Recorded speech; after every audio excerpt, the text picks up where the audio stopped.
તો મિત્રો જિગીસા કિચનમાં આપનું સ્વાગત છે। તો આજે આપણે બનાવવાના છીએ પાવભાજી। આપણે આ પાવભાજી ફક્ત 15 મિનિટની અંદર જ બનાવવાના છે। તો તમે એના માટે એક વાસણની અંદર એક નાનું એવું બટેકું લીધું છે કટિંગ કરેલું, અને નાનું એવું ફુલાવર કટિંગ કરેલું લીધું છે। અડધી વાટકી જેટલા વટાણા લીધા છે, અને અડધી વાટકી જેટલા કોબી, અને અડધી વાટકી જેટલા આપણે બીટ લીધા છે, જે આપણે આની અંદર એડ કરી દઈશું। અને આપણે 2 રીંગણ કટિંગ કરેલા છે, એ આપણે પણ આની અંદર એડ કરી દેવાના છે। હવે આપણે એની અંદર 2 ગ્લાસ જેટલું પાણી એડ કરવાનું છે, અને સ્વાદ પ્રમાણે મીઠું એડ કરીશું।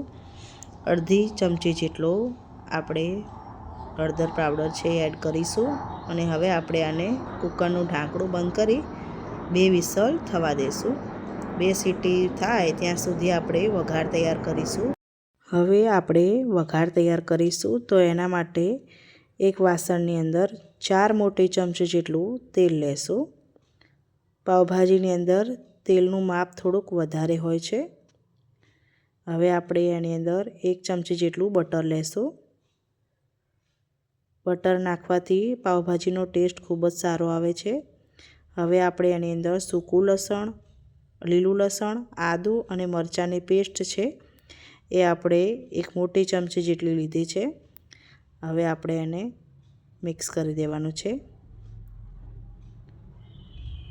હવે આપણે એની અંદર 1 વાટકી જેટલી ડુંગળીની પેસ્ટ છે, એ આપણે આની અંદર એડ કરી દઈશું અને મિક્સ કરી દેવાનું છે।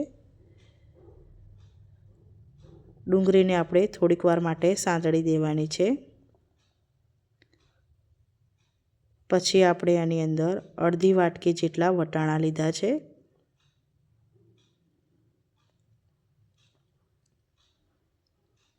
હવે એમાં 1 વાટકી જેટલા ટામેટાની પ્યુરી લીધી છે, એ આપણે આની અંદર એડ કરી દઈશું, અને હવે આને સારી રીતના મિક્સ કરી દેવાનું છે। હવે આપણે એમાં મસાલા કરીશું।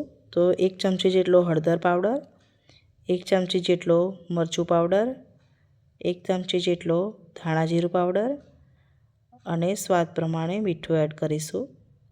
શાક બાફતી વખતે આપણે એમાં મીઠું નાખ્યું છે, એટલે આપણે આમાં મીઠું થોડું એવું જ એડ કરવાનું છે, અને હવે આપણે આને સારી રીતના મિક્સ કરી દઈશું।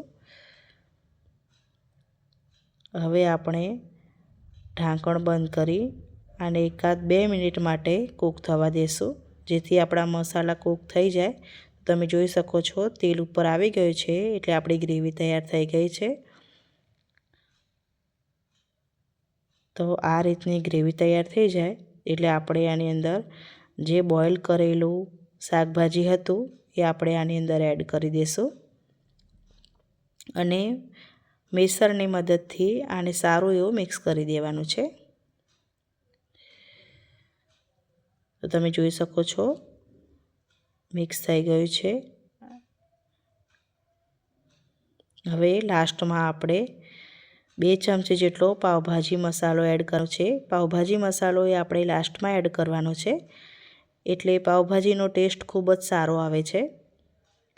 અને મસાલો નાખ્યા પછી આપણે કુકરનું ઢાંકણ બંધ કરી 1-8 મિનિટ માટે ચડવા દેશું। તો તમે જોઈ શકો છો તેલ ઉપર આવી ગયું છે, એટલે આપણી પાવભાજી તૈયાર થઈ ગઈ છે। તો ખૂબ જ સરસ સ્મેલ આવી રહી છે। તો હવે આપણે ઉપર ધાણા એડ કરીશું।